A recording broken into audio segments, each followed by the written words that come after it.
Hi everyone, welcome to my new blog. আজ আমি আপনাদের দেখাতে যাচ্ছি টরন্টোর অন্যতম সেরা গন্তব্যস্থল রিপ্লিস অ্যাকুয়ারিয়াম অফ কানাডা, যা আমার ফেভারিট জায়গাগুলোর মধ্যে একটি। চলুন একসাথে ঘুরে আসি। ভিডিওতেও বিভিন্ন ধরনের মাছ, জেলিফিশ, জলজ প্রাণী দেখানো হবে। দেখুন, এখানে নানান প্রজাতির অবাক করা জলজ প্রাণী রয়েছে। মনে হচ্ছে যেন আমি সমুদ্রের তলদেশে চলে এসেছি। এই জায়গাটি সত্যি অসাধারণ। আপনারা কখনো এখানে এসেছেন? যদি এসে থাকেন তাহলে আপনাদের অভিজ্ঞতা অবশ্যই আমার সাথে শেয়ার করবেন। যদি আর একটু ডিটেলস বলি, এটি শুধু একটি অ্যাকুয়ারিয়ামই নয়, এটি একটি হচ্ছে জলজ বিস্ময়কর জগৎ। এখানে 20,000-এরও বেশি জলজ প্রাণী রয়েছে এবং এই অ্যাকুয়ারিয়ামের প্রধান আকর্ষণগুলোর মধ্যে একটি হলো ডেঞ্জারাস লেগুন, যেখানে বিভিন্ন হাঙ্গর ও বিভিন্ন বিষাক্ত সমুদ্র প্রাণী রয়েছে।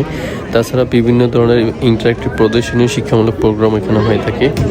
এই অ্যাকুয়ারিয়ামগুলো বিভিন্ন প্রজাতির মাছ ও জেলিফিশ ও অন্যান্য জলজ প্রাণী পাবেন। অ্যাকুয়ারিয়ামে মোট 135 বর্গফুট এলাকা জুড়ে বিস্তৃত এবং 5.7 মিলিমিটার জল রয়েছে।